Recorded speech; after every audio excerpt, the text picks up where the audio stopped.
Hi felters and welcome. Today we're going to make my autumn alpaca. I hope you like him. You can do him in any colour you want, but let's get started.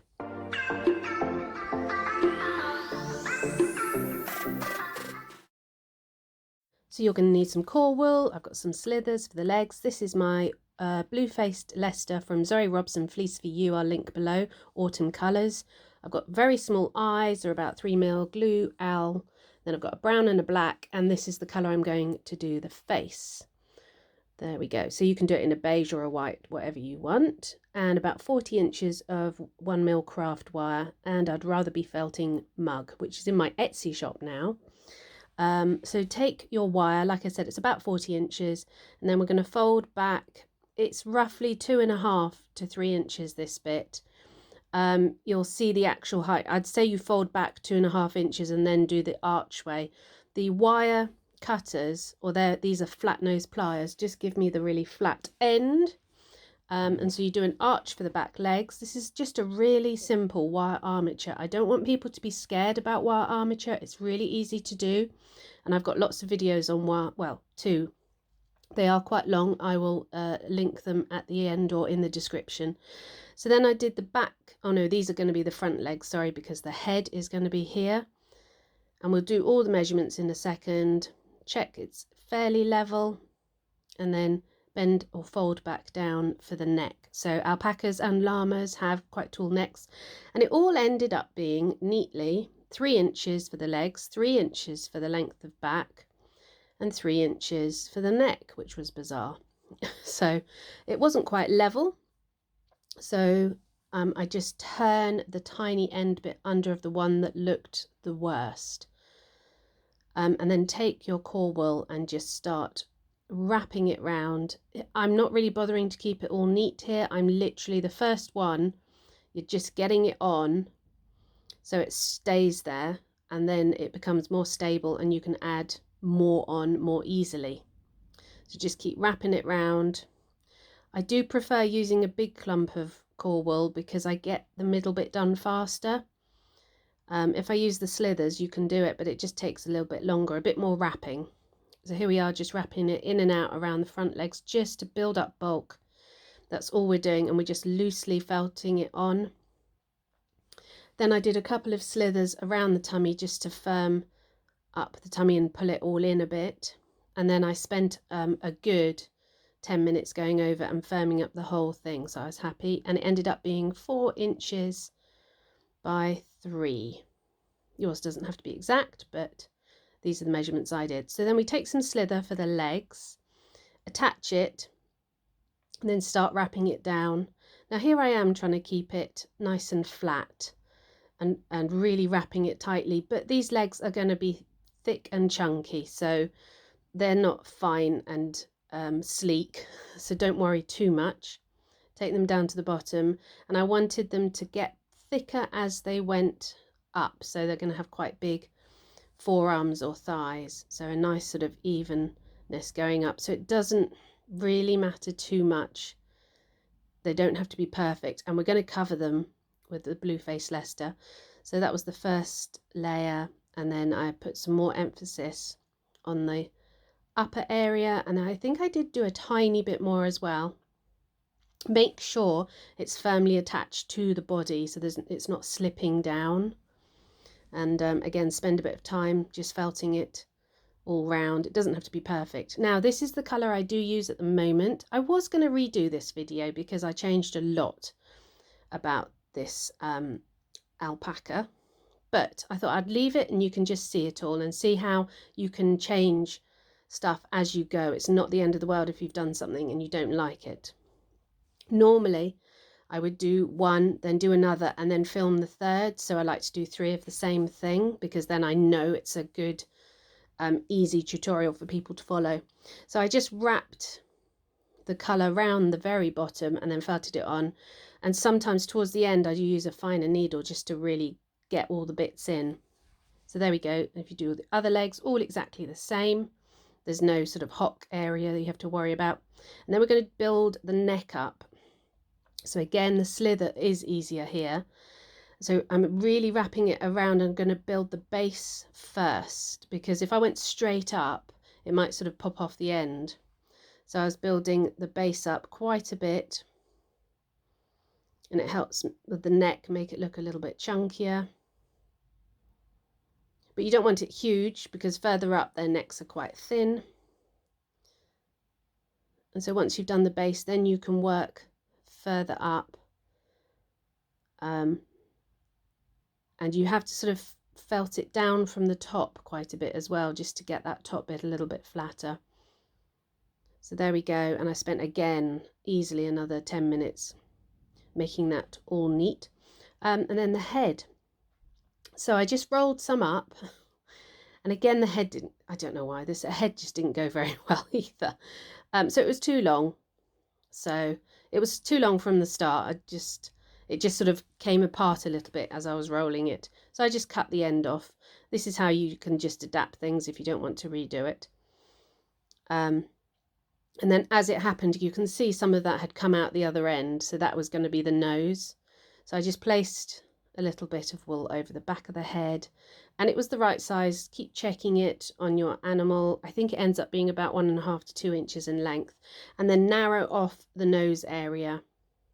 So you want a wide bit around the back of the head and a narrowed nose bit.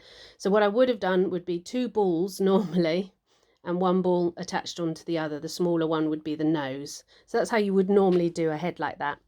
And then I just cover it with the colour, which is a peachy colour. It is slightly different, it's difficult to tell. Then we're going to attach it to the head, and you just needle felt all through the base, upside down. Really helps you get into it a lot easier without holding the head. And then we just use the little scarf technique, take a little bit all the way around the neck. And then I did spend quite a while making sure this is secure. Give it lots of tugs and pulls when you think you're done. And check it is, and add more if you need to add more. But you want this to be really secure. I don't like wobbly heads. You could do the head as part of the armature and just leave a little bit of wire in the middle and then wrap around it. I normally add heads. I don't know why. So there we go. It's about 2 inches in length. Now we're going to work out where the eyes are, and they're just at the back of that smaller area. 2 tiny little eyes. Check they're okay. Then glue them in. So the owl makes, I use a needle, then the owl makes the hole a bit bigger, and then you check them, and then a tiny bit of glue and pop them in. So I've just pinned him there, sorry about that. Looks a bit vicious. So take a little bit, we're going to have basically a nose, and then this is the black bit coming down and then splitting either side. So that was the downward bit, and then I wanted a little curve round and up. You could, I think I made my mouth a little bit big. You could do yours a bit smaller, but he looks okay. I was quite happy. I always take too much black and then trim off, because it kind of shrinks back in a bit sometimes when you use it. So it's always best to have too much, I find, because I like to just do it in one go most of the time. And then this is the other side. So it just followed down and went round to the other side. There we go. And then we're going to have a nose at the top of that straight line. I couldn't decide on the nose colour. I was going to go pink. It looked funny with the autumn colours. So I went for this brown, but that changes as well as we go along. You'll see, I think I did quite a lot of him, and then I knew it wasn't right, came down the next morning, and you can see the difference. You can see what's wrong straight away if you've had a bit of time away. But yeah, so we take a little ball, try and felt it into a little ball, and then attach it. And I quite liked it.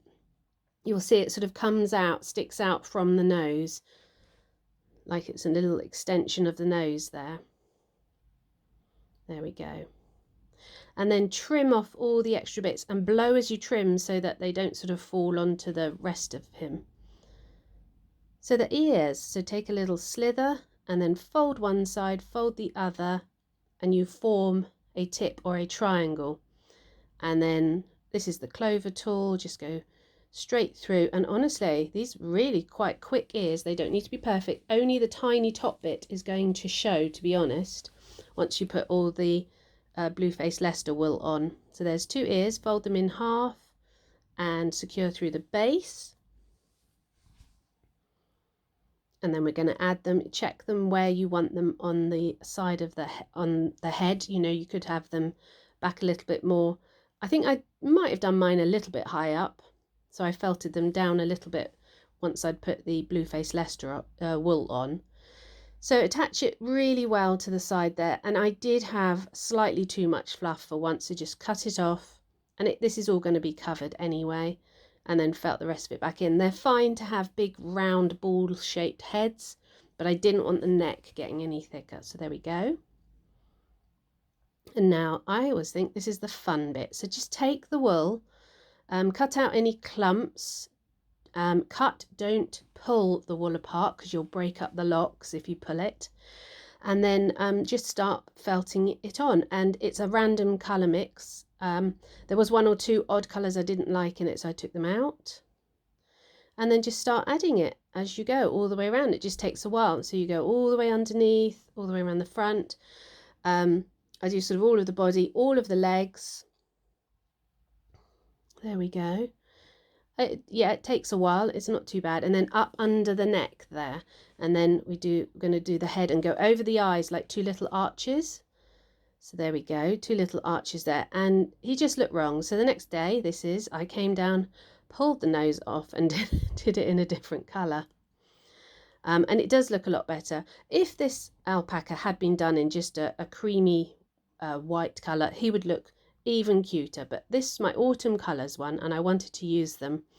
And then the nose looked better, but the feet looked wrong. And it's funny because hooves are dark most of the time, but it just looked wrong. So there we are, they're all covered over, so much better. And one thing missing, we're going to give him a little bit of a forelock, because alpacas sometimes, when they've been trimmed and they've got all of their head fur left on, I think they look really funny. So I gave him a little bit of an extra on top. So just take some long bits, felt them in. It doesn't show that you've attached extra bits on, which is really good with the Blueface Leicester wool. And there we go, and just arrange them around the face, so he's got a bit of a fringe or a forelock. And then the tail, so I took it in the same colour as the hooves, which was, I think, the beige in the end, and I just did a twist in between the slithers. I straightened them out a bit so that they would be all fluffy. Did a twist, then felt through where you want the tail really well on that twist, sort of in a line. Then fold it up, fluff it up together, and make a loose ball with it. So don't overly felt it, and then make sure it looks ball-like, but it's attached. So there we go, that's the tail done. There we are. My autumn alpaca. I hope you like him.